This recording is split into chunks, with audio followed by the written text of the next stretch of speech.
water. Are we recording still? Well, this equipment takes a second to start up, so All good, all good. I'm a college newspaper. I ain't got that type of shit. I wish you did. All good, dude. You guys were the first interview that I actually arranged. Oh, I took it. Oh, really? I was trying, definitely was gonna get you guys. So I'm ready to go. I'm ready to go, man.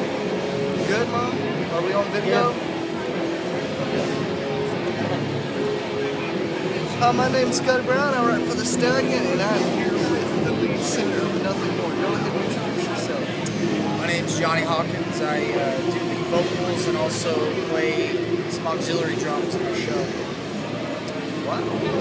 So we'll start off by, asking, have you enjoyed the festival? Absolutely.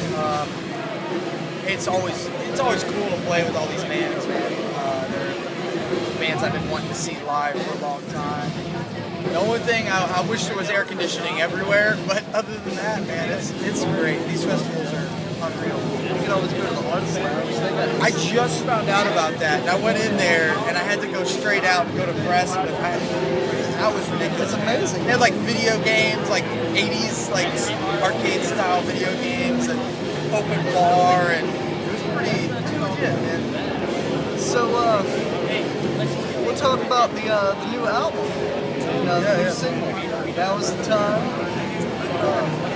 Tell us a little bit about that. Yeah, man. The single's called "This Is the Time." We just My bad. It's pretty close. Pretty close. Man. My bad. Don't worry, man. I change song titles all the time. I think it's the whole iPod generation because we just keep it playing. We're not even looking at it. But I actually don't ever call it. I call it by what's in the parentheses. Ballast. Yeah. That's what I call it usually. That's what we call it too. That's kind of our personal name for it. But yeah, "This Is the Time" is it's a song that we just released with a music video. It's on iTunes and all that, but it's really a song about letting go.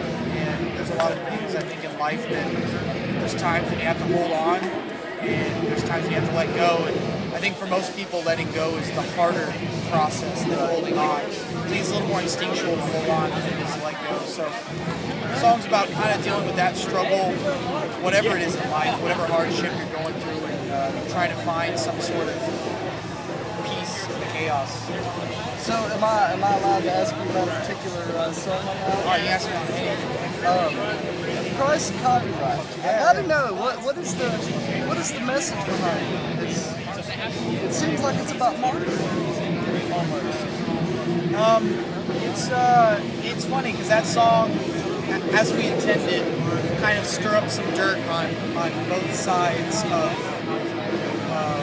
people who are religious and people who are not religious, people who are political, right wing or left wing. It really, a lot of people aren't sure what it's saying, what the statement is, and so I actually like that question a lot because that whole song is really trying to remove the illusion that it's the blue team versus the red team, or it's the conservatives versus the liberals, religious versus non-religious, because I think, especially in America, we're very polarized, and there's this we all demonize the other side, and it really just prohibits us from making progress and moving forward, and it really keeps the illusion in place the more we put emphasis on being on this side or that side.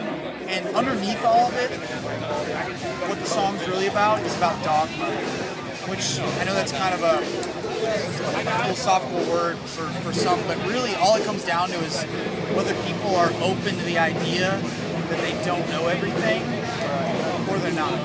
And I, just like anybody else, have strong beliefs because I've gone through experiences in life that have formed those beliefs, and I do act and make decisions based on those beliefs, but at the end of the day, we all have to realize that we don't really know everything because we're all humans. And so when we interact with other people, it's not that person is a demon and I'm going to take him down at all costs. It's that he's walked a different path than me and he thinks something different for a reason. So what can I learn from him? What can he learn from me? Just a different approach. And I think I'll just sum it up with this.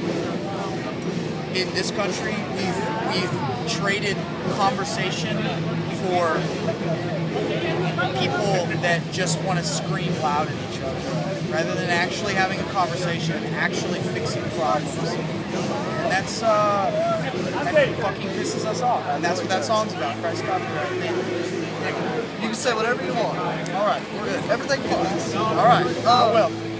So, I feel like personally, listening to your previous album,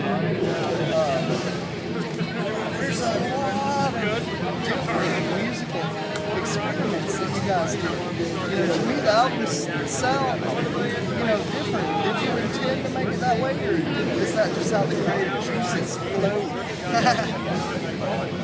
It's just how it flowed, man.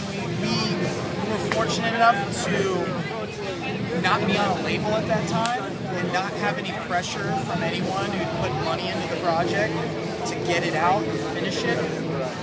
We actually had our fans and friends and family. We did a Kickstarter to have them fund the record. So we spent as long as it took to make the exact record that we wanted to make, and we did just that. So we went down rabbit trails, we explored and tried out